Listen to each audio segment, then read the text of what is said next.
Dear students, तो most welcome आपके अपने यूट्यूब फैमिली वीएनआर क्लासेस में। मैं प्रहलाद सिंह लेके आया हूँ आज आप लोगों के लिए बीएससी थर्ड ईयर का जूलॉजी का सेकंड पेपर का ये फोर्थ यूनिट है। ये डिमांड क्लास है।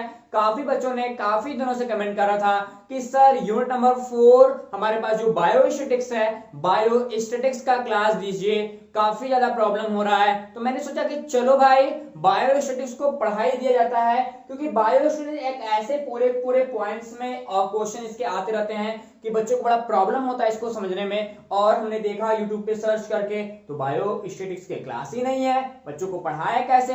मेरे ही क्लास 3-4 दिख रहे थे जो पिछले 2 साल पहले के थे। तो अब हम क्या करेंगे, अब इस प्यारे प्यारे स्मार्ट बोर्ड आपका देना है कि स्मार्ट बोर्ड है मेरे पास, तो अब हम स्मार्ट बोर्ड की सहायता से देखेंगे चुटकी बजा के क्या हमारा बायोस्टैटिक्स। तो चलिए 8 बजे के शाम के सुपर क्लास में मैं इस बार आप लोगों के लिए लेके आया हूं बायोस्टैटिक्स का पहला क्लास। तो चलते हैं। उसके पहले यदि आप मेरे चैनल पे पहली बार आए हैं, चैनल को सब्सक्राइब कर लेंगे, और सब्सक्राइब तो करना ही पड़ेगा। सब्सक्राइब करने के बाद आपको ये बेल बटन दिखेगा, एक घंटी का बटन दिखेगा, ऐसा करके ना कुछ करके घंटी दिख रहा होगा, उसको क्या करो, दबा दो, ठोक दो, ताकि अगले वीडियो की नोटिफिकेशन लगातार मैं आपको देता रहूं। ठीक, 2 घंटे पहले 8 बजे से क्लासेस स्टार्ट होती है। 2 घंटे पहले ही आपको इसका लिंक मिल जाता है यूट्यूब की तरफ से। आप अपने टाइम को एडजस्ट कर लीजिए, क्लासेस को देख लीजिएगा, बाद में भी वीडियो पड़ा रहेगा, बट आप उस टाइम देखेंगे तो बच्चे होंगे, मेरी टेक्निकल टीम होगी, मैं भी बैठा रहता हूं, तो उस समय आपको टाइपिंग करने के जो भी क्वेश्चंस होंगे आपके मन में वो पूरा हो जाएंगे। तो आप इसको सब्सक्राइब कर लेंगे। एंड यदि आपके घर पे कोई बच्चा है, छोटा बड़ा है, जो भी है, तो आप उसको ये हमारे कुछ कोर्सेस हैं, आपसे एक अनुरोध करेंगे कि नीचे हमारे एक वीएनआर 2.0 के नाम से एक चैनल दिखाई देगा। वो चैनल स्पेशली इनके लिए बनाया गया है। यानी जो हमारा वीएनआर है, क्या है, जो हमारा वीएनआर है, जिसको हम लोग वीएनआर क्लासेस के नाम से जानते हैं, वीएनआर क्लासेस 2.0। ठीक, ये जो है ये क्लासेस क्लास 9 से लेकर 12 तक के एनसीईआरटी को कंप्लीट करेगा।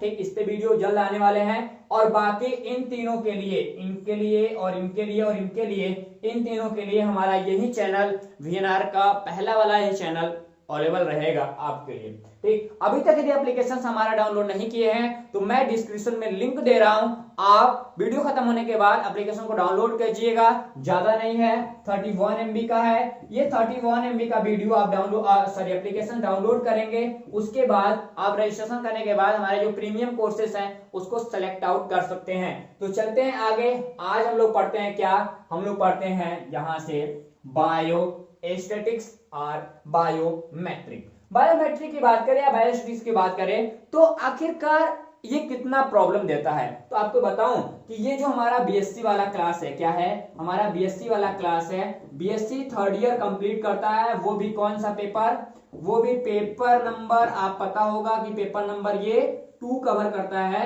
और इसमें यूनिट आती है, 4 यूनिट में हमारा पेपर डिवाइड किया गया है। और जो ये यूनिट है ये क्या है, 4 यूनिट है। क्या है, ये 4 यूनिट है। गर्मी की तो हद हो गई है। ठीक, थोड़ा जल्दी से वीडियो शेयर करो, थोड़ा ऐड वोड आएगा तो जाके हमारे पास एसी ओसी हो जाएगा, तो पढ़ाने में थोड़ा मजा आएगा। गर्मी की वजह से क्लास बनाने का मन नहीं करता। ठीक, तो अब ये आपका हो गया इंट्रोडक्शन। अब बात करते हैं चैप्टर नंबर 1 में। चैप्टर नंबर 1 आपके दिखाई दे रहा है। इस चैप्टर नंबर 1 में हम लोग क्या डील करेंगे, इंट्रोडक्शन पहले देखेंगे किसका, स्टैटिक्स का। उसके लिए आपको पहले वाले पूरे चैप्टर में आपको पढ़ाया क्या जाएगा, यहाँ पे हम डिफाइन करेंगे, स्टैटिक्स को करेंगे, बायोस्टैटिक्स करेंगे, उसके बाद एप्लीकेशन देखा जाएगा, उसके बाद हम लोग क्या करेंगे, role of biostatistics in modern research. आखिरकार जो हमारे रिसर्च आज हो रहे हैं उनमें कितना रोल है इस बायोस्टैटिक्स का, उसको भी ध्यान दिया जाएगा। उसके बाद हमारा सिंपल स्टैटिक्स आता है, टेस्ट स्टैटिक्स आता है, एंड यहाँ पे पैरामेट्रिक आते हैं, नॉन पैरामेट्रिक। तो ध्यान देना इन दोनों का, इनका क्लास एक साथ होगा। आज की क्लास में नंबर 1 वीडियो ये मिलेगा, सेकेंड वीडियो इनका मिलेगा, एंड थर्ड वीडियो आपको ये मिलेगा, एंड 4 वीडियो आपको ये मिलेगा। यानी छोटे छोटे 4 क्लास आपको बन जाएंगे। क्या, 4 क्लास बन जाएंगे। इन चारों क्लास को आप बड़े आसानी के साथ डील कर सकते हैं। ठीक, तो आप चलिए हमारे साथ, आप बने रहिए इसी पॉइंट्स में, ताकि मैं आपके साथ क्लियर कर सकूं कि पॉइंट टू पॉइंट्स क्या हैं। ठीक, अब ध्यान देना, ये दोनों जो चौथा और पांचवा है, दोनों जोड़ा है। ये जब भी क्वेश्चंस आएंगे तो एक साथ आएंगे। ध्यान देना कैसे आएंगे स्टूडेंट, ये दोनों क्वेश्चन जब आएंगे तो एक साथ आएंगे, और ये जब भी आते हैं तो 5 नंबर में आते हैं, किसमें, 5 मार्क्स में आएंगे।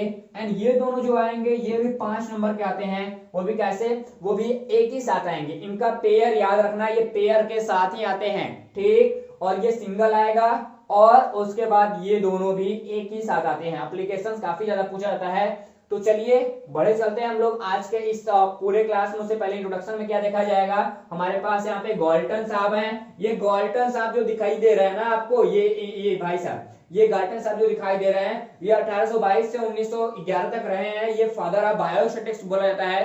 तो आप यूनिट के ऊपर नोट्स जब बना रहे होंगे, जाहिर सी बात है आप पेन कापी लेकर बैठो, पेन कापी लेके बैठो और नोट्स बनाओ। नोट्स में आप लिखो यूनिट नंबर 4 बायोस्टैटिक्स, और उसका फादर है हमारे पास यहाँ पे डाल्टन। क्या है, गॉल्टन हमारे फादर्स हैं, ठीक। इस चीज को आप ध्यान रखेंगे। एंड दूसरे नाम पे करते हैं, यहाँ वेल्डन की बात करते हैं। ये हमारे पास आए हैं 1832 से 1885 तक। ये इंट्रोड्यूस कराए थे, मतलब पूरा इंट्रोड्यूस कराए थे। किसके बारे में, वो बता रहे हैं यहाँ पे बायोमेट्रिक्स जो होता है, बायोमेट्रिक्स के बारे में इन्होंने सही से जानकारी दिया था। एंड बात करते हैं हमने टॉपिक की तरफ, यानी टॉपिक में ये देखा जाएगा कि आखिरकार इंट्रोडक्शन में क्या देखे। सबसे पहले देखें कि व्हाट इज स्टैटिस्टिक्स, आखिरकार सांख्यिकी क्या है। सांख्यिकी क्या है, इसके लिए सबसे पहले हमको देखना पड़ेगा कि जो स्टैटिस्टिक्स है वो एक ब्रांच है। क्या है, एक ब्रांच है, वो एक डेवलप ब्रांच है। इस डेवलप ब्रांच में हमको क्या देखा जाएगा, हमको मिलेगा कि ये ब्रांच है किसका, मैथमेटिक्स का है। तो आप ध्यान देना, जो स्टैटिस्टिक्स है वो मैथमेटिक्स का ब्रांच है। वैसे आप लोग बायो वाले हैं, यदि आपने क्लास 10th में मैथ पढ़ा है सही से पढ़ा होगा तो आपको सांख्यिकी दिखेगा यूपी बोर्ड वालों को, और सीबीएसई बोर्ड वाले जितने होंगे उनको स्टैटिस्टिक्स दिखा होगा। तो स्टैटिस्टिक्स के अंतर्गत ये क्लास 10th में हमको पढ़ाया गया था। तो बोलता है statistics is a branch of applied mathematics which deals with the collection, classification, यहाँ पे एनालिसिस की बात करेगा, ठीक। उसके बाद इंटरप्रिटेशन की बात करेगा ऑफ डाटा। मतलब जो हमारे पास डिफरेंट टाइप्स के डाटा होते हैं, क्या होते हैं, डिफरेंट टाइप्स के डाटा होते हैं। डाटा का मेन काम यहाँ पे क्या है, एनालिसिस करना है, उसको क्लासिफाई करना है और उसको कलेक्शन करना है। ये 3 फंडामेंटल पार्ट्स हैं किसके, हमारे स्टैटिस्टिक्स के। इस चीज को आप ध्यान दीजिएगा। स्टैटिस्टिक्स का मतलब क्या है, स्टैटिस्टिक्स जो है डिराइव किया गया है स्टेटस से, यानी आपका स्टेटस जो था वो पहले समय, मैं व्हाट्सएप स्टेटस की बात नहीं कर रहा हूं, मैं एफबी स्टेटस की बात नहीं कर रहा हूं, मैं बात कर रहा हूं स्टेटस जो आपकी रियल लाइफ की है, ठीक। वहां पे आपने कुछ साल पहले आपका स्टेटस क्या था, आज क्या है, कल क्या रहेगा, ये पूरा एक डाटा के बेसिस पे एनालिसिस जब किया जाता है तो वहां पे स्टेटस से लिया जाता है। और खासकर बात करें जो हमारा पॉलिटिकल क्या है, स्टेट है, पॉलिटिकल स्टेट या गवर्नमेंट की बात करें तो गवर्नमेंट में ये काफी ज्यादा ध्यान दिया जाता है इस चीज को, ठीक। इस चीज को आप ध्यान रहे कि गवर्नमेंट इसके बेसिस पे, ठीक। स्टेट का मतलब गवर्नमेंट से लिया गया, ओके। आखिरकार हम क्यों पढ़े, हमको काहे को स्टैटिस्टिक्स पढ़ा रहे हो, कोई जरूरी है, ये क्वेश्चन आप पूछ सकते हो कमेंट बॉक्स में, जरूरी सी बात है। कोई क्वेश्चन ऐसा पूछते हैं बच्चे कि हम भी सोच में पढ़ते हैं कि क्या पूछ रहा है, इसका आंसर कैसे दें, तो आप ये मत पूछना कि हम स्टैटिस्टिक्स काहे पढ़े। चलो आओ बता देते हैं तुमको, ठीक। यहाँ पे क्या है, पहले नंबर पे हम इसलिए पढ़ेंगे ताकि हमको न्यूमेरिकल वैल्यू सॉल्व हो जाए, मेरा क्या, न्यूमेरिकल वैल्यू सॉल्व हो जाए। दूसरे नंबर पे इसलिए पढ़ना चाहिए हमको कि कलेक्शन ऑफ डाटा का कलेक्शन करना है, हमको डिफरेंट डाटा को जुटाना है साथ अपने पास। एंड उसके बाद हमारा डाटा यदि हार्ड डाटा है, कॉम्प्लिकेटेड डाटा है तो उसको क्या करना है, हमको सिंप्लीफाई करना होगा। एंड आगे चौथे नंबर पे क्या कह रहा है, चौथे नंबर पे इसलिए कह रहा है टू असिस्ट इन, ठीक। यहाँ पे forecasting and policy making for the future, मतलब यहाँ पे जो भविष्य में, क्या भविष्य की बात कर रहा है यहाँ पे कि भविष्य के लिए जो पूर्वानुमान है, ठीक, पूर्वानुमान के निर्माण में सहायता करना। ध्यान देना, आखिरकार भैया एक पूर्वानुमान क्या है, ठीक। पूर्वानुमान का मतलब होता है, प्यारे देख यहाँ पे कि एक लाइन बोलता है कि आखिरकार आगे, जैसे अभी कोविड-19 था तो कोविड में हमने ये देखा, क्या कोविड में देखा कि आखिरकार जो हमने डिफरेंट टाइम बोला कि इतने दिन बाद, जैसे हमारे स्कूल कॉलेज बंद हो गए थे तो मोदी जी क्या बोल रहे थे कि बस भाइयों बहनों मित्रों, ठीक 21 दिन रुको, आपका पूरा पूरा कोविड खत्म हो जाएगा, हम लोग जड़ से मिटा देंगे। 21 दिन के चक्कर में 2021 आ गया और आज तक हमारा कॉलेज नहीं खुला। ठीक, अब बताओ प्रॉब्लम तो हो ही रहा है। ठीक, तो क्या डाटा नहीं था उनके पास, पिछले डाटा नहीं थे कि जिसके बेसिस पे वो बता सके। उन्होंने माना, सपोज माना बस कि खत्म हो जाएगा, लॉकडाउन लगेगा तो खत्म हो जाएगा किस दिन बाद, ऐसा कुछ भी नहीं था, क्योंकि पूर्वानुमान नहीं था, वो पूर्वानुमान लगाया जा रहा था भविष्य के बारे में, लेकिन उनके पास डाटा होता तो लगाते। अब क्या था, दूसरी बार हुआ तो देखो ऐसा, दूसरी बार में क्या हुआ कि एक ही दो बार में डेट बढ़ा दिया गया। ठीक, 2 दिन 10 दिन 15 दिन डेट नहीं बढ़ाया गया, महीनों महीनों डेट बढ़ते थे, क्योंकि उनके पास पहले वाले जो फर्स्ट वेरिएंट था 2019 और 20 का, उसके लिए उन्होंने पूरा पूरा मैटर जुटा लिया था, डाटा पता चल जाएगा गवर्नमेंट के पास कितना डाटा है और इतने समय बाद ये क्या करेगा, पीक पे आएगा, तो वो उनको पता था। लेकिन सेकेंड जो वेव आया, सेकेंड वेव में उनके पास सारा डाटा फर्स्ट वेव का था, उनके पास वो निर्णय लेने में थोड़ा सा आसानी पड़ा, लेकिन हाँ सेकेंड वेव थोड़ा खतरनाक रहा, इसलिए ज्यादा लोगों की मृत्यु हो गई। अभी सुने हैं कि थर्ड वेव आ रहा है, डेल्टा वेरिएंट आ रहा है, अब डेल्टा वेरिएंट आएगा तो उसमें भी प्रॉब्लम होबे करेगा। ठीक, तो सरकार के पास 2 वेव का काफी अच्छा डाटा मिल गया है, अब उन दोनों वेव के डाटा के बेसिस पे तीसरे वेव को कंट्रोल व कोऑर्डिनेट किया जा सकता है। ठीक, तो अब हम क्या असिस्ट करेंगे पॉलिसी की, उसके बारे में बताएंगे कि ऑक्सीजन सिलेंडर नहीं मिल रहा था तो हम ऑक्सीजन सिलेंडर का प्लान कर लेंगे कि हमको ऑक्सीजन सिलेंडर कहां कहां मिलेगा, हमको कौन सा ग्रीन कॉरिडोर बनाना चाहिए, कौन सा मेडिकल फैक्ट्रियां लगानी चाहिए, ये पूरा का पूरा जब आएगा, कब, जब हमारे पास डाटा होगा तब। इसके पहले कोई डाटा ही नहीं था कि किस यूनिवर्सिटी को, किस मेडिकल कॉलेज को, किस मेडिकल इंस्टीट्यूट को, किस हॉस्पिटल को, किस एम्स को कितना ऑक्सीजन चाहिए, उसमें कितनी बीमारियां होती हैं, सरकार इसके बारे में कभी ध्यान नहीं देती थी। लेकिन इस बार जो ऑक्सीजन की महामारी हुआ उसमें लोगों ने काफी भर भर के योगदान दिया। ठीक, तो चलते हैं अगले नंबर, बोल रहा है यहाँ पे क्या, यहाँ पे इन्वेस्टिगेशंस की बात कर रहा है, किसका, इन्वेस्टिगेशंस की बात कर रहा है।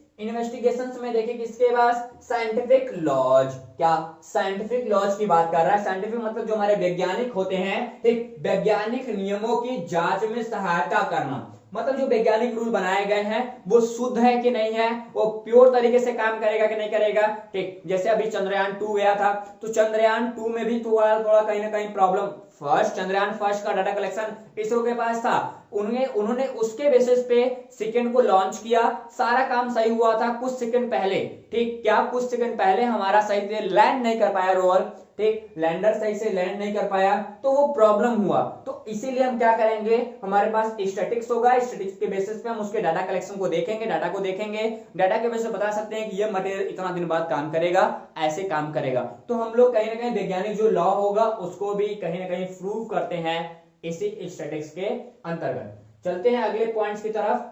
अगला पॉइंट हमारे पास क्या आएगा, आखिरकार स्टैटिक्स को पढ़ लिए भाई साहब, सर आपने स्टैटिक्स पढ़ा दिया, अब आखिरकार बायोस्टैटिक्स क्या है, ये कौन सी बला है, सर एक बार स्टैटिक्स पढ़ा रहे, एक बार बायोस्टैटिक्स पढ़ा रहे हैं, लेकिन देखना ध्यान से, बायोस्टैटिक्स भी एक स्पेशली ब्रांच ही आएगा। ठीक, क्या बोल रहा है देखो, हाँ बोल रहा है कि biostatics is a branch of biological science, बहुत बेस्ट चीज है, ध्यान से ना घर ले जाना, इसको रफ में लिख के कॉपी में लिख लो कि क्या है, जो बायोस्टैटिक्स है वो बायोलॉजिकल साइंस का एक ब्रांच है, अच्छा वाला ब्रांच है। आखिरकार इसमें डील क्या क्या करेंगे, इसमें स्टडी करते हैं, किसका स्टडी करते हैं, मेथड ऑफ कलेक्शंस का, मेथड ऑफ प्रेजेंटेशंस का, एनालिसिस का करेंगे, ठीक, इंटरप्रिटेशंस का करेंगे, of data of biological research, ये बहुत बेस्ट चीज है। अभी जो कोविड-19 का कोविशील्ड बना है, कोवैक्सीन बना है, ये कहीं ना कहीं किसी न किसी इंस्टीट्यूट के द्वारा ये क्या हुआ है, एक ट्रायल हुआ है, अलग अलग फेज में ट्रायल हुआ, ट्रायल होने के बाद ही हम लोग किसी न किसी निर्णय के पास जाते हैं कि हमको वैक्सीन बनाना चाहिए। आखिरकार जब वैक्सीन लग रहा था, यदि बताओ डाटा नहीं होता सरकार के पास तो 2-4 हजार वैक्सीन लगता और एक आध दो लोग निकल लिए होते तो क्या होता, तो प्रॉब्लम तो हो ही जाती। तो सरकार इसीलिए डाटा रख रही थी कि आधार कार्ड की कॉपी लग रही है कि कौन सा आदमी डोज लगवाया, तो प्रॉब्लम हुई कि नहीं हुआ। ठीक, ये कैसे पता चलेगा, ये डाटा रहेगा उनके पास, डाटा तो होना बड़ा जरूरी है। ठीक, गर्मी आप लोगों को लग रही है कि बस हमको ही लग रही है, ठीक, तो कमेंट करके बताओ भाई, कुछ हमको तो ज्यादा ही लग रहा है, इतना ज्यादा स्टूडियो में लाइट जलता है, ठीक, बिना पंखे बिना एसी का, हाँ ठीक। ठीक, आगे कि हमारे पास अलग अलग वैक्सीन को अलग अलग फेज के ट्रायल के बाद उनको उतारा जाता है मार्केट में। मतलब क्या है, क्योंकि उनके पास डाटा के बेसिस पे हम लोग एनालिसिस करते हैं, ठीक, कलेक्शन पहले करते हैं, फिर एनालिसिस करते हैं, फिर इंटरलेशंस देखते हैं, फिर उनके बाद उनको मार्केट में उतारा जाता है। कोविशील्ड एंड कोवैक्सीन के साथ यही हुआ था।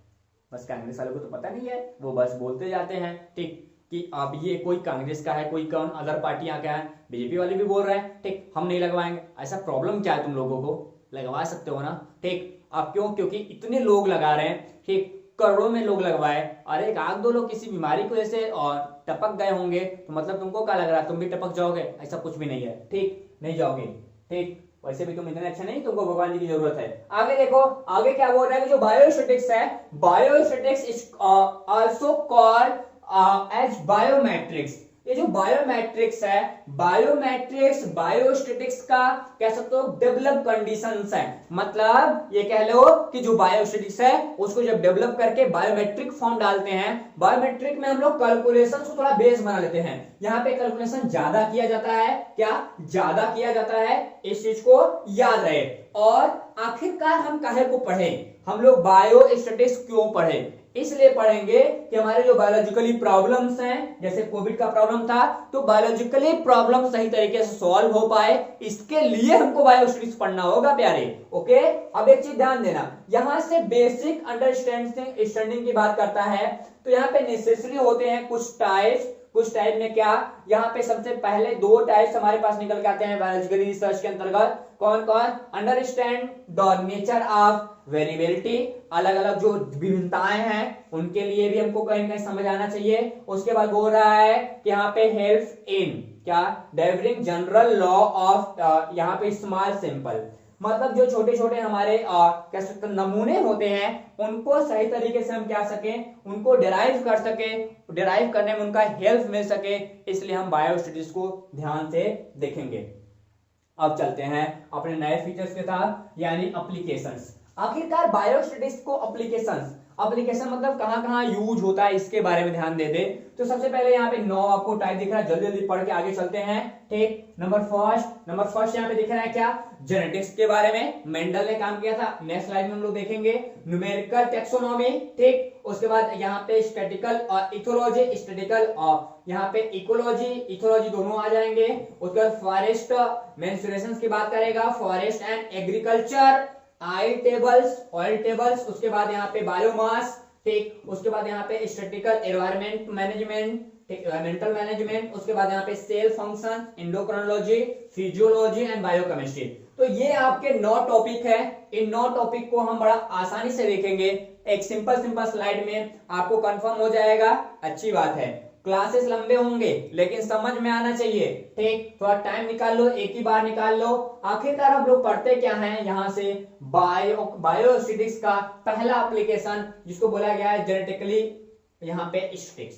आखिरकार ये क्या है, तो आपको पढ़ाया गया होगा मेंडल के बारे में। तो मेंडेलियन जो जेनेटिक्स था, क्या था, मेंडेलियन जेनेटिक्स था। तो मेंडेलियन जेनेटिक्स के बेसिस पे जो मेंडल ने अपने पूरे सिम्टम्स को दिखाया था, जो डाई हाइब्रिड दिखाया था, इस डाई हाइब्रिड का जो रेशियो निकल के आया था, कितना आया था, वो रेशियो आया था 9:3:1 का, यही आया था। ये जो रेशियो आया था, इसी रेशियो को, ऐसा नहीं है कि भैया साहब ये कितना है, कितना बना जानते हो ना, 16 ना, कितना बना 9 1 10 10 6 16। आखिरकार 16 सीड को इन्होंने ऐसा किया होगा और 16 सीड में रूल दे दिया होगा डाई हाइब्रिडाइजेशन का, लेकिन ऐसा कुछ नहीं है। क्या डाई हाइब्रिडाइजेशन का जो हमको रूल था वो 16 सीड पे नहीं दिया गया था, ठीक। बहुत ज्यादा सीड उगाया गया था, अलग अलग टाइमिंग में उगाया गया था, ठीक। उसके बाद जाके ये लक्षण निकल के आया था, ये सिम्टम्स निकल के आया था, उसके बाद ये कंप्लीट होता है। तो ध्यान देना कि जो हमारा जेनेटिकल स्टैटिस्टिक्स है वो मेंडेलियन जेनेटिक्स के ओर अपना ध्यान केंद्रित करता है, ठीक। और ये पूरा का पूरा, इसके लिए हम लोग स्पेशली एक मेथड का यूज करते हैं जिसको हम लोग बोलते हैं काई, क्या बोलते हैं, चाई स्क्वायर टेस्ट। क्या बोलते हैं यहाँ पे, इसको बोलते हैं चाई, क्या, चाई स्क्वायर टेस्ट, ठीक।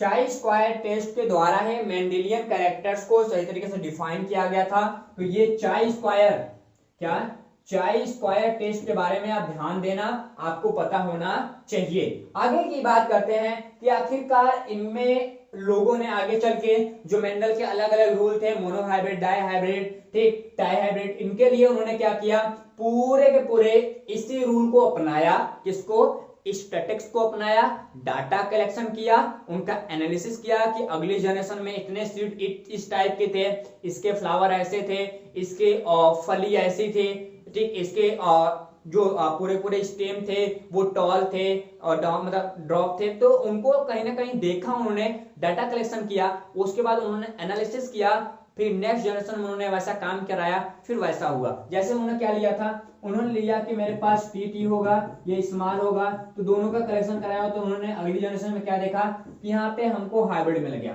ठीक। तो कितनी बार हाइब्रिड मिल रहा है, ये टेंडेंसी कितनी बार हो रहा है, तो उनके पास वो पूरा डाटा कलेक्शन था। फिर उन्होंने एनालिसिस किया, फिर इंटरलेशन देखा, तब जाके कोई रूल उन्होंने प्रपोज किया। इस चीज को ध्यान देना। और इस पूरे स्टैटिक्स को एक फैक्टर कहीं ना कहीं कंप्लीट करता है, ठीक, कहीं ना कहीं कह सकते हो कंप्लीट तो नहीं करता, लेकिन उनको परेशान करके रखे रहता है, जिसका नाम होता है जीन पूल। क्या? Gene pool. जीन पूल का मतलब क्या होता है कि जीन पूल का मतलब होता है कि एक ही समष्टि में, एक ही समष्टि मतलब एक ही कम्युनिटी में रहने वाले जीवों का जो जीन होता है, उसके पूरे ग्रुप्स को हम लोग क्या बोलते हैं, जीन पूल का नाम देते हैं। तो ये पूरा का पूरा जो जेनेटिकल स्टैटिस्टिक्स होता है, इसको प्रभावित करने वाला केवल एक ही फैक्टर है, ठीक, कौन सा? हमारा जेनेटिक पूल, ठीक, या जीन पूल का नाम देंगे आगे। तो इस विधि से हम सही तरीके से कह सकते हो तो मेंडेलियन कैरेक्टर्स को डील करते हैं। अगले फॉर्म में चलते हैं। अगला फॉर्म हमारे पास है यहाँ पे न्यूमेरिकल टैक्सोनॉमी। न्यूमेरिकल टैक्सोनॉमी का मतलब स्टूडेंट्स है कि हमारे पास डिफरेंट डिफरेंट टाइप्स के प्लांट्स एंड एनिमल है। क्या है? डिफरेंट डिफरेंट टाइप्स के प्लांट्स एंड एनिमल हैं, उसके पूरे संख्या को जुटाया जाता है, अलग अलग कैरेक्टर्स को देखा जाता है, उनके मार्फोलॉजी को डील किया जाता है, उनके फिजियोलॉजी को डील किया जाता है, ठीक, उनके मेटाबॉलिक एक्टिविटी को कहीं ना कहीं कंप्लीट करते हैं। तब जाके पता चलता है कि इतना नंबर इस स्पीशीज का निकल के आ रहा है, इतना नंबर इस स्पीशीज का निकल के आ रहा है। तो उनका एक ग्रुप बना के हम लोग कहीं ना कहीं टैक्सोनॉमी में अलग अलग, जैसे डोमेन हो गया, ठीक, जैसे डोमेन 3 है, ठीक, कौन कौन? यूकेरिया, ठीक, प्रोकैरियोटा, यूकैरियोटा, सॉरी आर्क्यूबैक्टीरिया, ठीक, यूकैरियोटा और प्रोकैरियोटा, ये 3 हमारे डोमेन दिखते हैं। उसके बाद हमारे किंगडम डिवाइड किए गए, उसके बाद हमारे फाइलम आए, सब फाइलम आए, क्लासेस आ गए, ऑर्डर आए, जीनस, स्पीशीज, वेरिएंट। तो ये अलग अलग कैटेगरी आया। तो ये पूरा पूरा न्यूमेरिकल बेसिस पे उनके कैरेक्टर्स को जुटाया गया, उनके डाटा को कलेक्ट किया गया, और डाटा कलेक्ट करने के बाद कहीं ना कहीं हम लोग क्या पहुंचे, हम लोग पहुंचे स्टैटिस्टिक्स के पास, उसके न्यूमेरिकल वैल्यू को देखा, उसके बाद उनके पॉइंट्स को कहीं ना कहीं हमने डिवाइड करने लगे, ठीक। अब की बात करते हैं। अब देखो ध्यान से कि यहाँ पे पूरे पूरे ऑर्गेनिज्म का लक्षण करते हैं। जैसे ये प्लांट्स हैं, तो ये देखा गया कि एक प्लांट होगा, एक प्लांट में डिफरेंट डिफरेंट टाइप्स के लीफ हैं। कैसे? हमारा लीफ नंबर 1 2 3 4 5 6, ये 6 लीफ वाला कोई प्लांट था। अब ऐसा ही यदि लीफ वाला प्लांट दूसरा कोई मिल रहा है, ये सागवन है, ठीक, दूसरा कोई दिख रहा है, तो दूसरे में हम सिंपल तरीके से बता सकते हैं कि उसके कैरेक्टर्स कैसे होंगे और वो दिखाई कैसे दे रहे होंगे, ठीक, उनको किस वर्ग में रखना चाहिए, कौन से ऑर्डर में रखना चाहिए, वो किस क्लास के होंगे, किस फाइलम को रिप्रेजेंट करेंगे, सबका जो स्टडी होता है वो कहीं ना कहीं हम लोग कहाँ करते हैं, ठीक, हम लोग बायोस्टैटिस्टिक्स के दौरान ही करते हैं, ठीक। अगली बात करते हैं। अगला नंबर आता है मेरे पास यहाँ पे स्टैटिकल इकोलॉजी। देखो ये फिगर काफी कॉम्प्लिकेटेड है, इसको पढ़ाऊंगा लगभग 2 घंटा लग जाएगा इसी में, ठीक। ध्यान देना, हमारे वर्ल्ड वाइड है, मतलब दुनिया के ये पूरे पूरे अलग अलग कंट्रीज हैं। इस अलग अलग कंट्री में ये दिखाया गया है कि मेरे जो इकोलॉजी है, इन्वायरमेंट की बात कर रहा है, क्या इन्वायरमेंट की बात कर रहा है, जो हमारे डिफरेंट डिफरेंट टाइप्स की क्या होती है, और समष्टि यानी कम्युनिटी होती है, कम्युनिटी के एक प्रारूप बनाए जाते हैं। जैसे हमारे इंडिया वाले अलग अलग दिखाई देंगे, अलग एनवायरनमेंट में है, ठीक। उसके बाद वेस्ट इंडीज के अलग लोग हैं, ब्रिटेन के अलग हैं, श्रीलंका अलग है, पाकिस्तान के लोग अलग है। तो अलग अलग कम्युनिटी के लोगों को हम लोग कहीं ना कहीं स्टडी करते हैं। स्टडी करने के बाद उनकी जो कॉमन पोजीशंस है, कॉमन चीजों को एक बेस में लाते हैं, एक तरीके से लाते हैं, और पता करते हैं को किस टाइप के एनिमल का किस जोन में ज्यादा इंक्रीज हो रहा है। मतलब कुल मिला के एक लाइन बोले तो ये देखा जाता है कि किस एनवायरनमेंट में किस स्पीशीज का ज्यादा ग्रो हो रहा है। इसको हम लोग क्या बोलते हैं, इसको नाम देते हैं पॉपुलेशन डायनेमिक्स का नाम देते हैं। यानी ये आपकी पूरी पूरी जो समष्टि होती है वो गतिक होती है, यानी जो हमारा पॉपुलेशन है वो किधर की ओर गति कर रहा है। जैसे ए है, ये ह्यूमन यदि है, ध्यान देना क्या है, ये हमारे पास ह्यूमन है। तो आज ह्यूमन, इंडिया की बात कर रहा हूं, आज ह्यूमन यदि इंडिया की पूरी पूरी जो ऑर्गेनिज्म है, यदि सपोज मान लेते हैं कि 2% यदि ह्यूमन रहे हैं और बाकी एनिमल्स हैं, तो आखिरकार ये 10 साल बाद, क्या 10 साल बाद ये ऑर्गेनिज्म जो ए है वो कितना होगा, ठीक, और कितना परसेंट होगा इसका। एंड 10 साल पहले इसका परसेंटेज कितना था, ये काश का 2% थे कि कुछ ज्यादा थे। तो हम अलग अलग ऑर्गेनिज्म की पूरी पॉपुलेशन को डीपली स्टडी करते हैं और वहां के पूरे ठीक वो कितना इंक्रीज है, उनमें हाउस कितने हैं, लाइटिंग कितना काम कर रहे हैं, ठीक, ऑर्गेनिक मटेरियल कितना यूज कर रहे हैं, सबके बारे में डिटेल पढ़ाते हैं इसी के बारे में। तो ध्यान देना, दो चीज होता है, एक पॉपुलेशन डेंसिटी के बेसिस पे इसको लगाया या बनाया जाता है, और दूसरा हम लोग कहीं ना कहीं ह्यूमन पॉपुलेशन डेंसिटी, और दूसरा ठीक अवेलेबल मटेरियल कि देखा जाता है कि कितना मटेरियल अवेलेबल है और उस अवेलेबल मटेरियल में कितना ज्यादा वहां पे पॉपुलेशन है, ठीक, उस चीजों को ध्यान में रखकर स्टडी करते हैं हम लोग किसका, यहाँ पे स्टैटिकल, हम लोग इकोलॉजी का। ठीक, आगे बात करते हैं। ठीक, अगले नंबर पे हमारे पास आता है स्टैटिकल इथोलॉजी। इथोलॉजी का मतलब होता है स्वभाव। स्वभाव में ये देखा जाता है कि आखिरकार जो हमारे ऑर्गेनिज्म हमारे स्वभाव कैसे हैं। ठीक, स्वभाव का मतलब क्या होता है कि जो डिफरेंट ऑर्गेनिज्म होते हैं, क्या होते हैं, डिफरेंट ऑर्गेनिज्म होते हैं, डिफरेंट टाइप्स के कैरेक्टर्स को रिप्रेजेंट करते हैं, उनका अलग अलग स्वभाव होता है। तो बायोलॉजी के अंतर्गत हमारी जो बायोलॉजिकल साइंस है ये अलग अलग ऑर्गेनिज्म के कैरेक्टर्स को कहीं ना कहीं कह सकते हो एब्जॉर्ब करती है।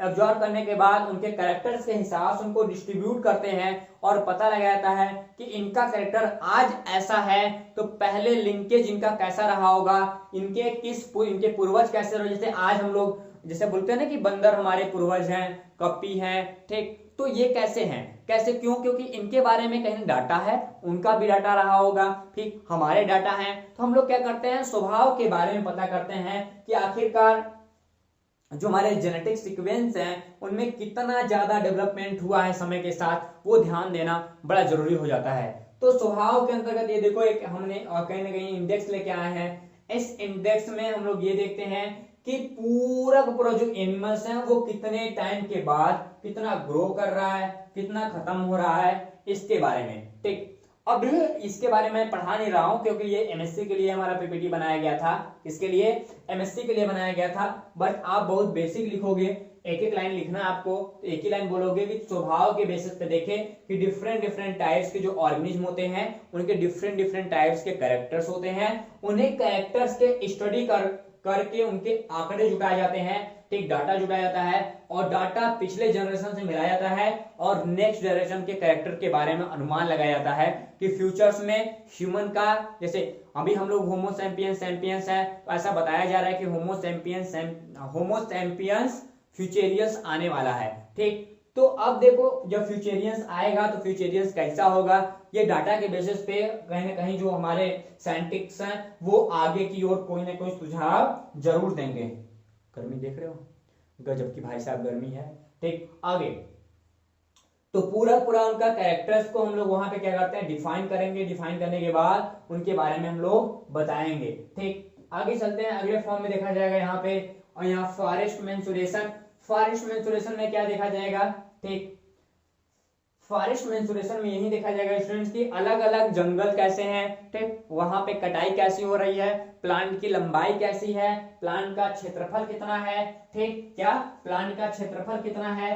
अब हमारे पास, ठीक, प्लांट की लंबाई, प्लांट का क्षेत्रफल, ठीक, उस पूरे जंगल का, वहां की अलग अलग वेराइटी, ठीक, इनके डाटा को कलेक्शन करते हैं। जैसे हमने मान लिया कि ए होगा, ठीक, और बी होगा एंड सी, ठीक, या डी करके ऐसे 4 टाइप्स इसमें प्लांट पाए जा रहे हैं। ठीक, क्या 4 टाइप्स के प्लांट्स पाए जा रहे हैं। तो कितना परसेंट, क्या कितना परसेंट, जैसे मान लो 25% ये रहा होगा, 20% ये, 30% ये रहा होगा, ठीक, फिर 25% ये रहा होगा।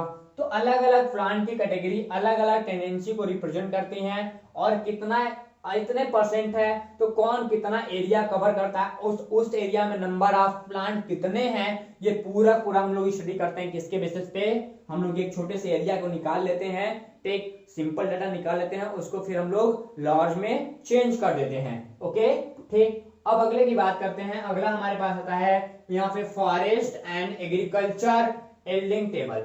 यानी हम लोग ये देखेंगे कि हमारी, ये देखा जाएगा कि पूरी इंडिया की बात कर रहा हूं, कि पूरे इंडिया की बात करूंगा, वर्ल्ड वाइड तो छोड़ देते हैं, ठीक। इंडिया की बात करते हैं कि हमारे इंडिया में अलग अलग प्लांट को उगाया जाता है, जो फसल देने वाली, यानी फसल देने वाली फसलें हैं, मतलब पकने वाली फसलें हैं, उनके उत्पादन रेट को देखा जाता है कि हमारी फील्डिंग क्रॉप कितने हैं, ठीक। अलग अलग क्रॉप एरिया, जैसे इस टेबल में आप देखें तो अलग अलग आपका क्रॉप एरिया है, ठीक। क्या है, क्रॉप एरिया है, कि किसका क्रॉपिंग एरिया कितना कितना है, तो इनकी डाटा को जुटाया जाएगा, तभी तो सरकार अलग अलग अनाजों का भंडारण करती है, ठीक।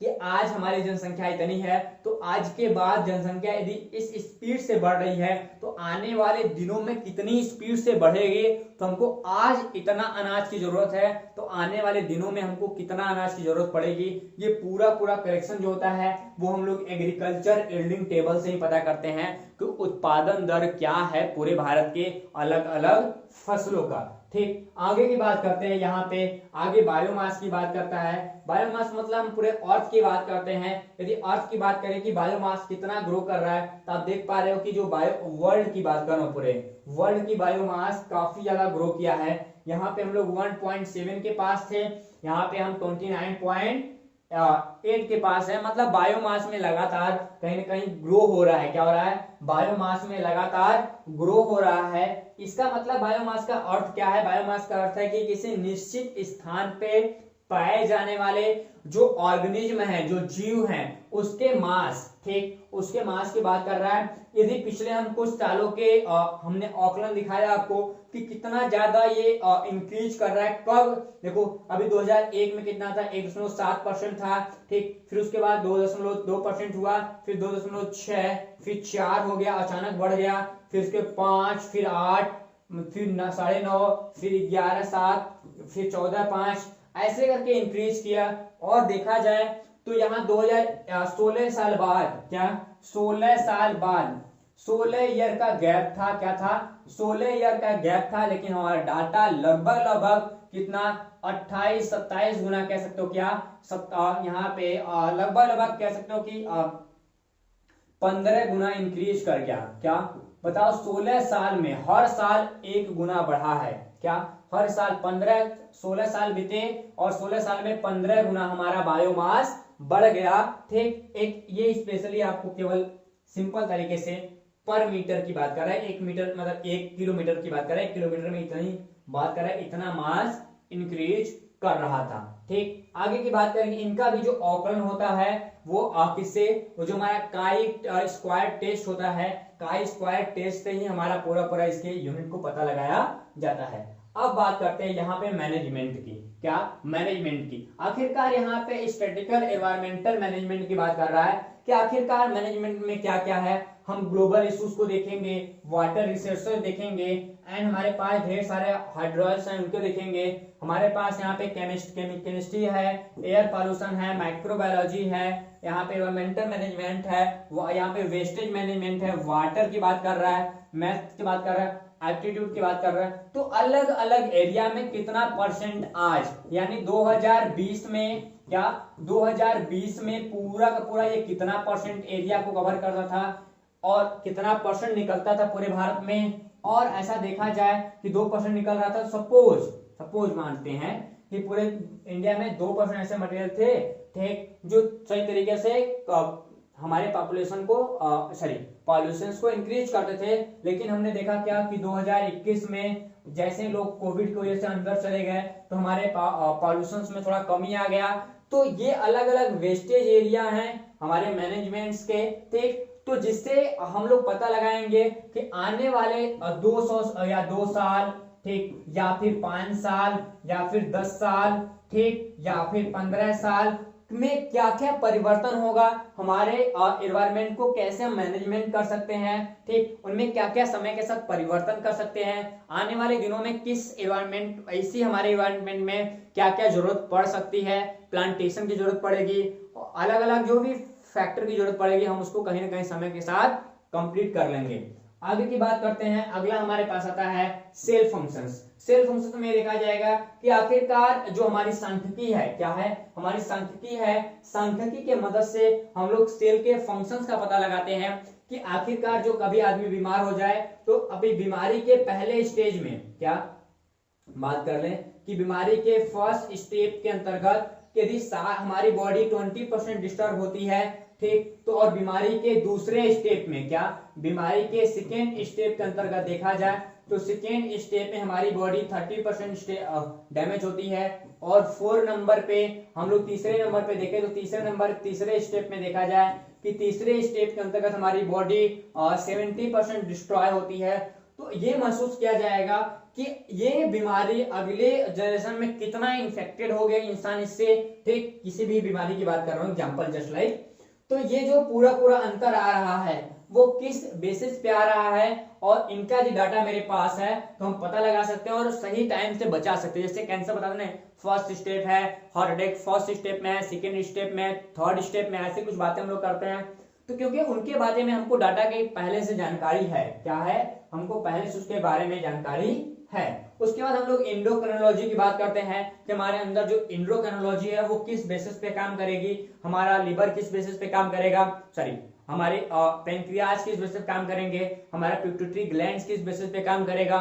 तो इसके बारे में हम लोग सही तरीके से क्या पता लगाते हैं, किसके वजह से हम लोग काई टेस्ट, क्या काई स्क्वायर टेस्ट होता है, उसके मदद से हम लोग पता लगाते हैं कि आखिरकार ह्यूमन के फिजियोलॉजी एंड हमारे एंडोक्रिनोलॉजी में कितना परिवर्तन होगा, और उसके साथ साथ ह्यूमन के अंदर जो बायोकेमिस्ट्री है, बायोकेमिस्ट्री मतलब बायोमॉलिक्यूल्स हैं, उनमें कितना परिवर्तन होगा। ठीक, आज का ये क्लास खत्म होने के कगार पे है, हमारा लास्ट ट्रेडिंग था। अब आपके पास बचता है लिमिटेशंस। तो लिमिटेशंस को आप स्क्रीनशॉट कर लोगे, आपके लिए जरूरी नहीं है, बट नोट्स बना रहे हो तो आप इसको स्क्रीनशॉट कर ही लो ताकि आपको ये सही तरीके से समझ में आ जाए। इसके बारे में मैंने आपको बता दिया है, लेकिन देखो गर्मी की तो हद है, इतना ज्यादा गर्मी लग रहा है कि आधा तो ध्यान मतलब आधा काम माइंड ऐसे नहीं कर रहा है क्योंकि गर्मी लग रही है। ठीक, तो चलो आपके कल वाले क्लास में मिलते हैं, लेकिन नेक्स्ट क्लास को ठीक हम लोग सिंपल एंड कॉम्प्लेक्स और स्टैटिक्स को देखेंगे, फिर हम यहाँ पे पैरामेट्रिक एंड नॉन पैरामेट्रिक को डील कर लेंगे। ठीक, तब तक के लिए आप सभी से विदा लेते हैं। जय हिंद।